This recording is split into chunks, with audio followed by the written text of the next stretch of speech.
Guys, welcome back to my channel creative story में आपका स्वागत है। गाइस, आइए आज हम अपनी story black king mafia tiger को आगे बढ़ाते हैं। अभी तक हमने देखा था कि वांग जी क्लब में बैठा था नशे की हालत में। अब आगे एक पर्सन उसे शाम से देख रहा था। वह वांग जी के पास आता है और वांग जी से कहता है, हे मैन। वांग जी उधर देखता है और कहता है, कौन हो तुम और क्या चाहिए? वो पर्सन कहता है, हाय, मेरा नाम सुयान है और मुझे कुछ नहीं चाहिए। क्या मैं तुम्हारे साथ बैठकर ड्रिंक कर सकता हूँ? वांग जी नशे की हालत में कहता है, ठीक है, बैठो। तभी सुयान कहता है, वांग जी, मुझे पहचाना नहीं? तभी सुयान कहता है, वांग जी, मैं सुयान हूँ, तुम्हारा दोस्त। तुम अपने बेस्ट फ्रेंड को भूल गए क्या? हम ऑर्फनेज में एक साथ रहते थे। तभी वांग जी को याद आ गया और कहता है, सुयान, तुम कैसे हो मेरे भाई? सुयान कहता है, मैं ठीक हूँ। तुम्हारे ऑर्फनेज से आने के बाद मैं और जॉन भी वहाँ से निकल गए और आज हम यहाँ हैं। मैं शाम से तुम्हें देख रहा हूँ। तुमने क्या हालत बना ली? क्या हुआ वांग जी? तुम यहाँ कैसे? वांग जी कहता है, मैं यहाँ अपने भाई के साथ रहने आया हूँ। तभी सुयान कहता है, भाई, पर तुम तो इतना कहती ही। वांग जी कहता है, ये लंबी कहानी है, फिर कभी बताऊंगा। अब सुयान कहता है, वांग जी, अब चलो घर चलते हैं। बताओ तुम कहाँ रहते हो? मैं तुम्हें घर छोड़ दूंगा। वांग जी कहता है, मैं चला जाऊंगा, ड्राइवर भारी होगा। सुयान कहता है, मैं तुम्हें गाड़ी तक छोड़ देता हूँ। अब वांग जी को उठाकर वहाँ से गाड़ी की तरफ बढ़ जाता है। गाड़ी के पास पहुंचकर सुयान कहता है, वांग जी, मुझे अपना फ़ोन दो। वांग जी कहता है, फ़ोन? क्यों? सुयान कहता है, अरे दो ना। वांग जी कहता है, ठीक है, देता हूँ। वो अपने पॉकेट में चेक करता है और अपना फ़ोन निकालता है और सुयान को देता है। सुयान वांग जी का फ़ोन लेकर अपने मोबाइल से अपना नंबर डायल करता है और वांग जी का नंबर अपने मोबाइल में सेव कर लेता है। सुयान वांग जी के मोबाइल पर अपना नंबर भी सेव कर लेता है। वांग जी जब घर लौटता है तो सिचन कहता है, वांग जी, कहाँ थे तुम? वांग जी हंसते हुए कहता है, आप तो ऐसे पूछ रहे होगा जैसे आपको पता नहीं कि मैं कहाँ था। सिचन कहता है, मुझे पता है कि तुम कहाँ थे, पर मैं तुमसे जानना चाहता हूँ वांग जी। अब जब तुम्हें पता चल ही गया कि मैं कौन हूँ, तो तुम अकेले बाहर नहीं जाओगे और बाहर जाना है तो गार्ड को साथ लेकर जाओगे, ठीक है? सिचन कहता है, अब जाओ, तुम आराम करो, कल मैं तुम्हें ऑफिस ले जाऊंगा। वांग जी सिर हाँ में हिलाता है और अपने रूम में चला जाता है। अब वो फ्रेश होकर अपने बेड पर लेट जाता है। अब करीब 2 महीने बाद वांग जी ने भी माफिया वाली जिंदगी चुन ली और इन्हीं 2 महीनों के बीच सुयान से उसकी अच्छी खासी दोस्ती हो गई। वांग जी सुयान को कॉल करता है और सुयान से कहता है, सुयान, मुझे वेन जूलियो के बारे में सारी डिटेल चाहिए कि वो कौन है और कहाँ रहता है। सुयान कहता है, वांग जी, उसके बारे में हमें एक इंसान बता सकता है, पर तुम वहाँ जाना पसंद नहीं करोगे। वांग जी कहता है, जिसकी वजह से मुझे बिजनेस में नुकसान हो रहा है, उसे ढूंढने के लिए मैं पाताल में भी जा सकता हूँ। इतना सुनने के बाद सुयान वांग जी से कहता है, ठीक है, मुझे शाम को मिलना। वांग जी ओके कहकर फ़ोन रख देता है। अब शाम को वांग जी और सुयान एक क्लब में मिलते हैं। वांग जी कहता है, सुयान, ये कौन सी जगह है? सुयान कहता है, वांग जी, ये काला बाजार है, ब्लैक मार्केट। यहाँ जिस्म फरोशी का धंधा होता है और यहाँ बेस्ट चीज़ पर बोली लगाई जाती है।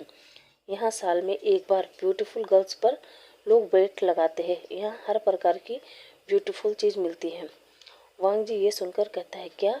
सुयान कहता है, हाँ वांग जी, और मुझे खबर मिली है कि वेन जूलियो भी हमें यहीं मिलेगा। तभी वहाँ पे बहुत सारी गर्ल्स आने लगती हैं। लोग उन पर बोली लगाने लगते हैं। सुयान की नज़र भी एक इंसान पर पड़ती है और वो उसे देखते ही रह जाता है और सुयान उस पर बोली लगाता है। सुयान वांग जी से कहता है, वांग जी, तुम भी किसी पर बोली लगाओ और ऐश करो। वांग जी अपने डार्क वॉइस में कहता है, सुयान, ये तुम क्या कर रहे हो? सुयान कहता है, वांग जी, मेरा मतलब है कि जैसे हमें कमल का फूल लेने के लिए कीचड़ में उतरना पड़ता है, उसी तरह ब्लैक मार्केट के अंदर घुसने के लिए हमें ऐसा करना होगा। और वैसे भी यह तो नमूना है, असलियत तो अंदर है। तभी वांग जी की नज़र एक पर्सन पर पड़ती है। उसे देखकर वो शॉक हो जाता है और अपने मन में कहता है, न्यू हुसैन। वांग जी न्यू हुसैन को देखकर सोचने लगता है, न्यू हुसैन ऐसी जगह पर कैसे? तब वांग जी न्यू हुसैन पर बोली लगाता है। न्यू हुसैन ये देखकर अपना चेहरा ऊपर उठाता है और देखता है कि किसने आज उस पर बोली लगाई है। वांग जी न्यू हुसैन को पकड़ता है और अंदर सुयान के पीछे चला जाता है। अब जब वो कमरे में जाते हैं, वांग जी कहता है न्यू हुसैन तुम, और उसे गले लगाता है। न्यू हुसैन अपनी आंखों को बड़ी बड़ी करता है और कहता है कौन कौन हो तुम? वांग जी न्यू हुसैन को झकझोरते हुए कहता है न्यू हुसैन मैं वांग जी हूँ, मुझे पहचानो। पर न्यू हुसैन को कुछ याद नहीं आता। वांग जी यह देखकर शौक में पड़ जाता है कि न्यू हुसैन को मैं याद नहीं हूँ।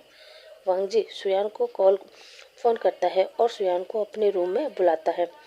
सुयान तुरंत वांग जी के रूप में आता है और सुयान से कहता है सुयान ये न्यू हुसैन है, विंग का दोस्त। सुयान कहता है क्या विंग का दोस्त? पर विंग तो इस दुनिया में नहीं है ना। वांग जी कहता है सुयान कुछ गड़बड़ है, न्यू हुसैन विंग का बेस्ट से भी बेस्ट फ्रेंड है, पर मेरी समझ में ये नहीं आ रहा है कि ये चाइना से लंदन कैसे पहुंचा। सुयान कहता है वांग जी यहाँ हर कंट्री से गर्ल्स सप्लाई होती है, शायद न्यू हुसैन भी यहाँ सप्लाई हुआ हो। वांग जी कहता है नहीं, जहाँ तक मेरा ख्याल है ये गांव या पुअर फैमिली के बच्चों को उठाते हैं, पर न्यू हुसैन तो रिच फैमिली से है। इसकी बहन बेंचिंग बीजिंग की टॉप हार्ट सर्जन है। ये सुनकर सुयान कहता है क्या? सुयान कहता है वांग जी मेरी समझ में कुछ नहीं आ रहा है, अभी हम चलते हैं, बाद में सोचते हैं क्या करना है। वांग जी कहता है नहीं सुयान, मैं न्यू हुसैन को ऐसे नहीं छोड़ सकता। मैं अपने विंग को तो नहीं बचा पाया, पर न्यू हुसैन को ऐसे मरने के लिए नहीं छोड़ सकता। सुयान कहता है वांग जी तुम क्या सोच रहे हो? वांग जी अपने फ़ोन से सिचेन को कॉल लगाता है और सिचेन से कहता है हमें ब्लैक मार्केट में हमला करना होगा। सिचेन ब्लैक मार्केट का नाम सुनता है तो वांग जी से कहता है क्यों वांग जी? वांग जी कहता है आप अभी वही कीजिए जो मैं आपसे कहता हूँ, आप बाकी मैं आपको बाद में बताऊंगा। सिचेन ओके कहकर फ़ोन रख देता है।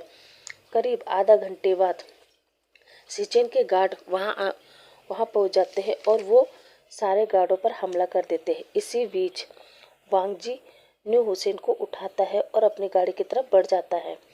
सुयान का भी उसको छोड़ने का मन नहीं किया और वो भी उस पर्सन को लेकर बाहर आ जाता है। अब सुयान और वांग जी दोनों उन दोनों को लेकर वांग जी के मेंशन में पहुंचे, क्योंकि उन दोनों के लिए इस समय वांग जी के मेंशन से सेफ जगह और कोई नहीं है।